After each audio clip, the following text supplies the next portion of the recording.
नमस्ते। आज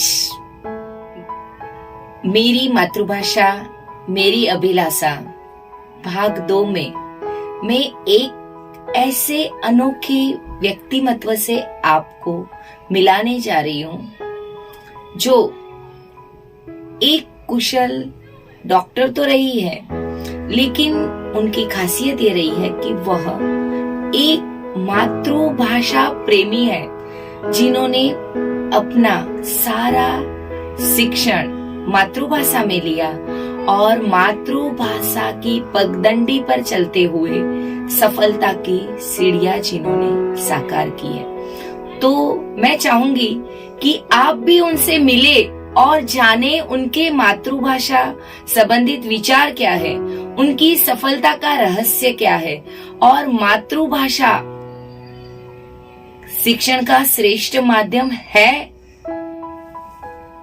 या। आइए जानते हैं ये बातें उनकी मुलाकात से। तो शुरू है एक ऐसे व्यक्तिमत्व से आपकी मुलाकात, और मैं चाहूंगी कि उनका परिचय वह खुद अपनी जुबान से दे।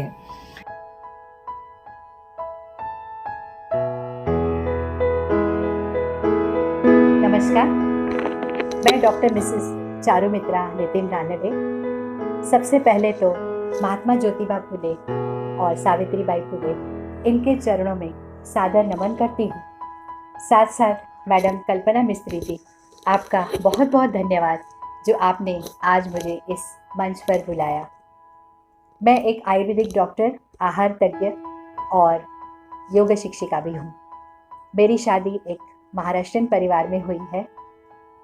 मेरे पति मिस्टर नितिन रानडे व्यवसाय से इंजीनियर हैं और उनका बिजनेस है। इन दिनों मैं गोवा में रह रही हूँ। मायके से मैं एक सिंधी परिवार से हूँ। मैं समझती हूँ फिलहाल इतना परिचय काफ़ी है। डॉक्टर चारू जी, मैं आपको डॉक्टर चारू ही कहूंगी क्योंकि आपका और मेरा बड़ा घनिष्ठ संबंध रहा है। तो मैं चाहूंगी कि आपके परिचय के पश्चात आप का शिक्षण क्या रहा, कौन से माध्यम से आपने पढ़ाई की, आपकी मातृभाषा में की या शिक्षण का और कोई माध्यम रहा, ये हमारे साथ साझा करें। जी कल्पना जी, मैं अभी अपने एजुकेशन के बारे में बताना चाहूँगी। 10वीं तक मेरी पढ़ाई सिंधी माध्यम से हुई और उल्लासनगर के Shri Gangaram international high school में मेरा मैट्रिक तक का अभ्यास रहा। उसके बाद मुंबई से मैंने BA/MS यानी आयुर्वेद तज्ञ की डिग्री हासिल की। साल 2000 में मैंने डाइटिशियन का कोर्स किया और साल 2007 में मैंने BA इन योग शास्त्र सोमैया कॉलेज से किया और उसके बाद लगातार से अपने मरीजों को आयुर्वेदिक दवाइयों के साथ साथ योगा अभ्यास और डाइट के माध्यम से ठीक करने की कोशिश करती रही।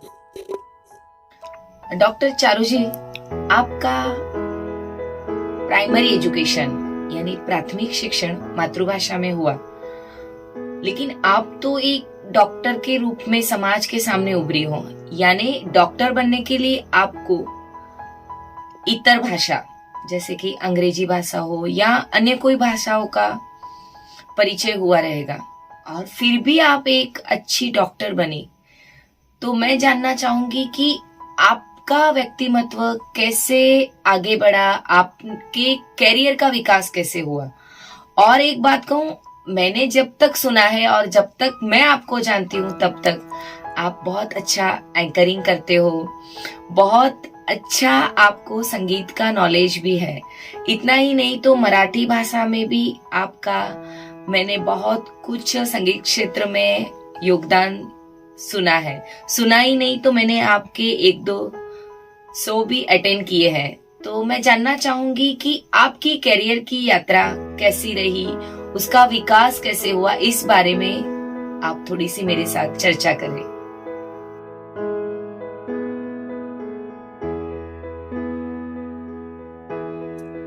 1988 में मैं आयुर्वेदिक डॉक्टर बनी और उसके बाद मैंने 2-3 हॉस्पिटल्स में असिस्टेंट डॉक्टर के तौर पे काम किया।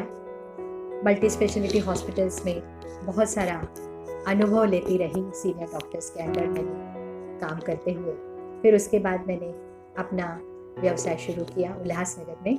5 साल तक मैं अपनी प्राइवेट प्रैक्टिस करती रही। शादी के बाद मैं डोंबिवली आ गई और मेरी प्राइवेट प्रैक्टिस लगभग 27-28 सालों तक डोंबिवली में चलती रही, जहाँ मेरा परिचय कल्पना जी से हुआ।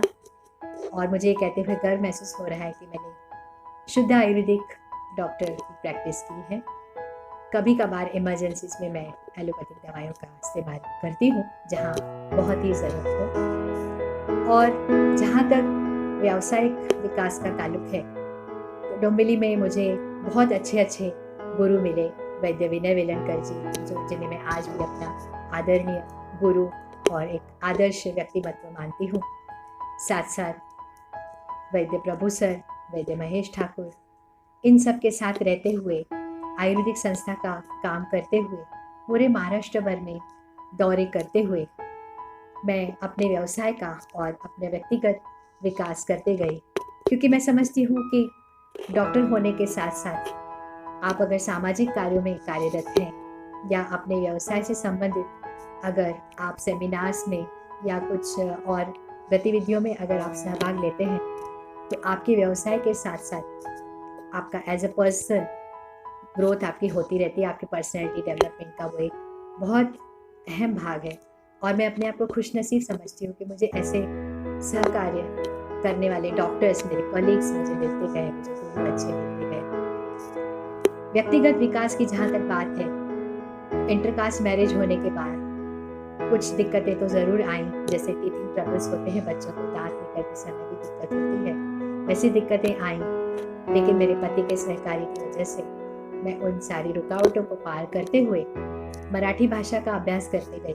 मराठी लिटरेचर से मेरा परिचय हुआ, मराठी संगीत से मेरा परिचय हुआ और इस तरह से सिंधी भाषा के साथ साथ मराठी भाषा का विकास मेरा होता गया।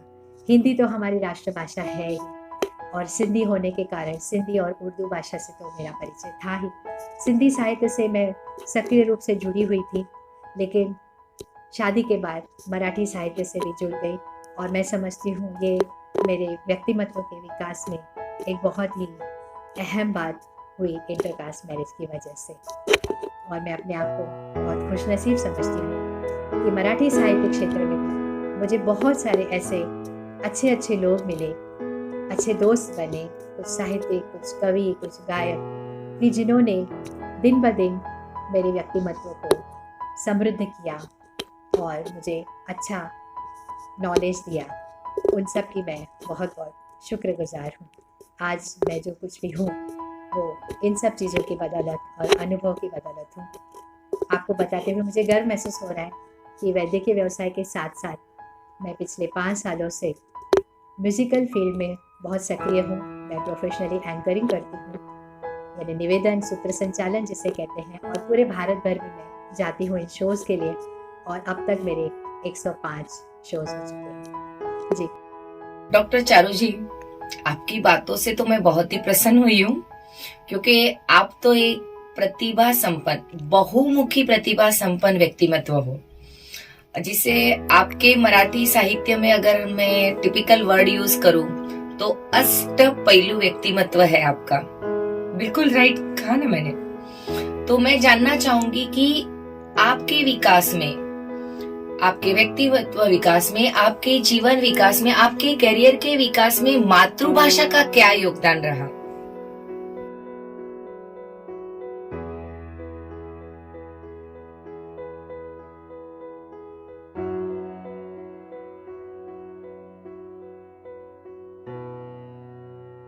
आपने ये बहुत ही बढ़िया सवाल पूछा है मुझसे और मुझे बड़ी खुशी होगी इसका जवाब देने में कि व्यक्तिगत विकास में मातृभाषा का क्या योगदान है। मैं समझती हूँ बहुत बड़ा योगदान है, क्योंकि हम जन्म से लेकर पहली भाषा जो हमारे कानों पर पड़ती है वह है हमारी मातृभाषा। और अगर आपकी एजुकेशन उसी भाषा में हुई हो तो जाहिर है कि सारे विषयों का, फिर वो हिस्ट्री हो, ज्योग्राफी हो, मैथ्स हो या अन्य जो भी विषय हैं, उन सब का अभ्यास करना आपको बड़ा सरल और सहज जाता है। उनके कॉन्सेप्ट समझना, उनके कॉन्सेप्ट की क्लैरिटी आपके मन में इतनी अच्छे तरीके से होती है। क्योंकि होता यह है कि दिन भर आप घर में सिंधी बोल रहे हो और अगर आप स्कूल जाते हो वहाँ पे आप इंग्लिश बोल रहे हो, इंग्लिश में आपकी पढ़ाई हो रही है जो कि आपकी घर में बोली जाने वाली भाषा नहीं है। तो सबसे पहले तो आपको भाषा ग्रैस्प करने में एक दिक्कत आती है, उसे ओवरकम करते करते आप एग्जॉस्ट हो जाते हो, उसके बाद जाकर आपको कॉन्सेप्ट्स क्लियर करने होते हैं। तो ये सब करने में जो स्ट्रगल होता है एक बच्चे को, उसका असर पड़ता है आपके परसेंटेज पर। अब देखिए, जैसे मैंने कहा कि मैं चूँकि सिंधी मीडियम में थी तो एसएससी में मैंने अपने स्कूल में टॉप किया। तब तक का मैंने सारे वर्षों का रिकॉर्ड मैंने ब्रेक किया, क्योंकि उस दौर में मेरी परसेंटेज थी 83, जो तब तक किसी भी विद्यार्थी की नहीं थी और मुझे इस बात का गर्व है। तो मैं समझती हूँ अगर इंग्लिश मीडियम में मैं होती तो कुछ ना कुछ तो असर पड़ता और परसेंटेज में गिरावट आ सकती थी। अब होता यह है कि सिंधी भाषा आप दिन भर बोलते हो और चूँकि मेरे माता पिता भी टीचर हैं तो मेरी माता जी हमेशा कहावतों में और मुहावरों में बात किया करती थी। सिंधी भाषा की जो मिठास है और जो लहजा है वो उन दोनों की भाषा इतनी शुद्ध थी कि वो सारा असर हमारी बोली भाषा पे पड़ा। और सिंधी साहित्य में, सिंधी सर्कल में जब हम घूमने लगे भाई बहन, तो हमारी इज्जत और बढ़ गई, क्योंकि शुद्ध भाषा का प्रयोग करने वाले लोग बहुत कम होते हैं। और सिंधी भाषा तो आप जानते हैं आज नष्ट होती जा रही है, यहाँ तक कि घरों में भी लोग सिंधी भाषा बोलते हुए शर्माते हैं। सिंधी किताबें पढ़ना तो बहुत दूर की बात है। तो शुद्ध भाषा की वजह से हमें हर जगह सम्मान मिला, बहुत सारे साहित्यिक गतिविधियों में मुझे सक्रिय सहभाग करने का अवसर भी मिला। और आगे चलकर 7वीं 8वीं के बाद सिर्फ एक अंग्रेजी भाषा पर ही जोर देना था कि जो आसान गया, क्योंकि विज्ञान के और हिस्ट्री ज्योग्राफी के कॉन्सेप्ट्स क्लियर हो रहे थे अपनी भाषा में, सिर्फ एक भाषा पर ज़्यादा जोर देना था। तो एक नई भाषा सीखना ज़्यादा कठिन नहीं गया। डॉक्टर चारू जी, बड़ी खुशी हुई कि आज आपसे मुलाकात हुई और एक मातृभाषा प्रेमी, न केवल एक मातृभाषा प्रेमी, मातृभाषा की हिमायती होते हुए आप अपनी मातृभाषा में शिक्षण लेकर आगे बढ़े और एक सफल व्यक्तिमत्व बनकर समाज के सामने उभरे। तो आप समाज को मातृभाषा संबंधी कुछ संदेश देना चाहोगी, ताकि हमारे दर्शक हमारे साथ वीडियो जो देख रहे हैं या यूट्यूब पर जो हमें सुन रहे हैं, हमें समझ रहे हैं और जो मातृभाषा से थोड़ा पीछे हट कर रहे हैं, तो उन्हें आप जरूर कुछ ऐसा संदेश दीजिए कि वो एक प्रेरणा पाकर मातृभाषा का सम्मान करना सीखे।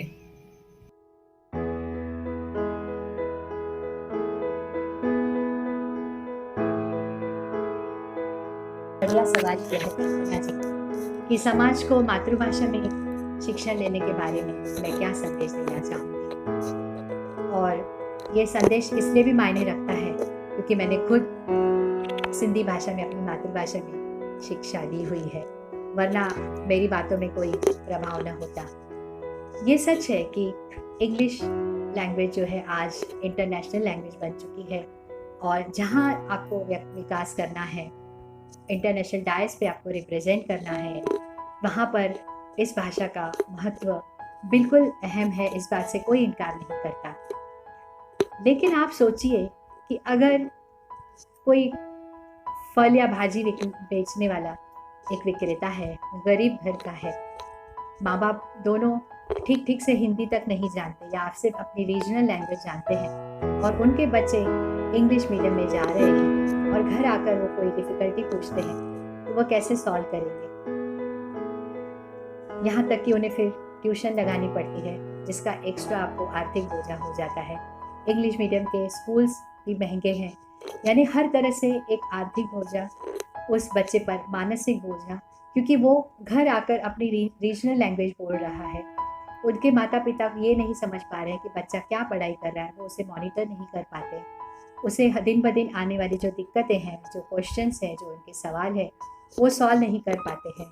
इसकी वजह से बच्चा जो है एक इन्फीरियरिटी कॉम्प्लेक्स से ग्रस्त हो जाता है और जाहिर है कि उसके मार्क्स एग्ज़ाम में जैसे जैसे कम आते हैं तो पेरेंट्स फिर और बच्चों से उनकी तुलना करने लगते हैं, क्योंकि पेरेंट्स को भी ये साइकोलॉजी कहाँ पता है।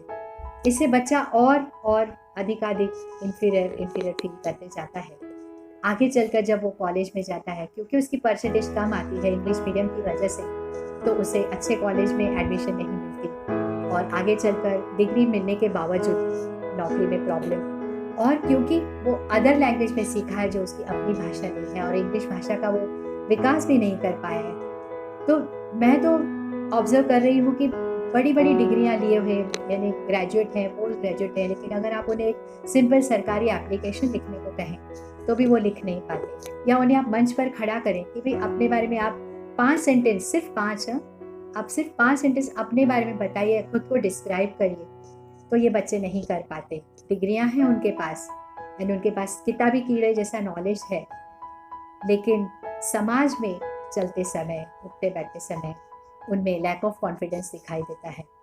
अब पेरेंट्स को डर ये होता है कि अगर वो वर्नैक्युलर में सीखेंगे तो पीछे रह जाएंगे, तो उन सारे पेरेंट्स से मेरी ये रिक्वेस्ट रहेगी कि उन्हें सीखने दीजिए अपनी मातृभाषा में। आगे चलकर जब वो 6ठी, 7वीं, 8वीं में आता है तो एक इंग्लिश भाषा की आप ट्यूशन लगा सकते हैं। सारी भाषा, सारे विषय की ट्यूशन देने के बजाय एक इंग्लिश भाषा पर आप जोर दे सकते हैं। कहीं पे भी इंग्लिश लैंग्वेज के इम्पोर्टेंस तो मैं कम नहीं मान रही हूँ, लेकिन आप पूरी दुनिया में जाकर ऑब्जर्व करिए। मुझे एक जापानीज दिखाइए कि जिसे जापानी नहीं आती, एक आप जर्मन दिखाइए जिसे अपनी जर्मन भाषा नहीं आती, या रशियन आदमी दिखाइए कि जिसे रशियन भाषा नहीं आती। हमारे यहाँ ही आप देखिए कि ऐसे होता है कि अपनी रीजनल लैंग्वेज बच्चे बोल नहीं पाते हैं। तमिल, तेलुगु हो, केरला हो, या इवन मेरी भाषा लीजिए सिंधी, अपने घरों में बच्चों के साथ, आज की नई पीढ़ी के साथ सिंधी में बात नहीं करते, हिंदी में ही बात करते हैं। क्यों आपको शर्म आ रही है अपनी रीजनल लैंग्वेज में बात करते समय? और उसके बाद आप इंग्लिश स्किल्स डेवलप करिए, भाषा के स्किल्स डेवलप करिए, व्यक्तिमत्व विकास करिए, स्टेज पर कॉन्फिडेंस डेवलप करिए। कैसे आप कम्युनिकेशन स्किल्स को आप बढ़ाते हैं, ये आपके लिए आगे चलकर आसान हो जाता है। तो मैं तो यही कहूँगी, बस अपनी मातृभाषा से प्यार करिए जैसे आप अपने माता पिता से प्यार करते हैं।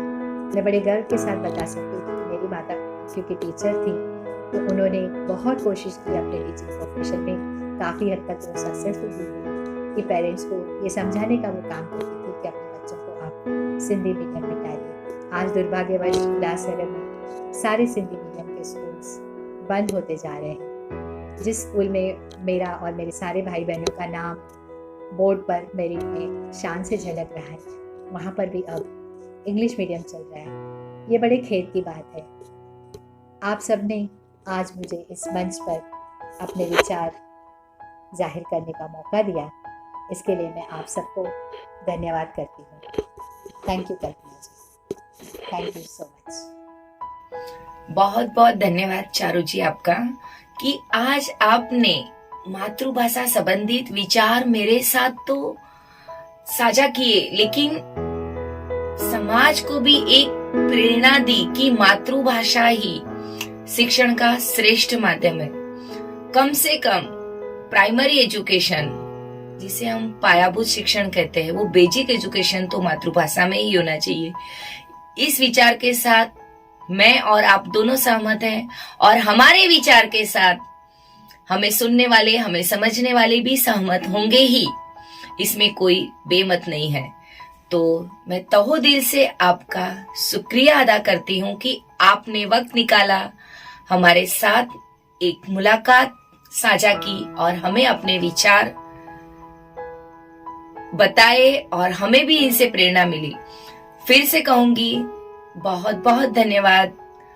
और मेरे सभी साथी दोस्तों से, मित्रों से, पालक से, जो आज के पेरेंट्स हैं, उन सभी से निवेदन करूंगी कि वह भी ऐसे ही वीडियो के माध्यम से अलग अलग व्यक्तिमत्व से मिलते रहे। न केवल वो व्यक्तिमत्व है, एक सफल व्यक्तिमत्व है, बहुमुखी प्रतिभा संपन्न व्यक्तिमत्व से मिलते रहे, और मेरे मुलाकात के सिलसिले ऐसे ही आपके साथ जारी रहेंगे। तो मैं उम्मीद रखती हूँ आप सभी को इंतजार रहेगा मेरी मातृभाषा मेरी अभिलाषा भाग 3 का। बहुत ही जल्दी आपके साथ तीसरा भाग लेकर पेश हो जाऊंगी। तब तक के लिए धन्यवाद।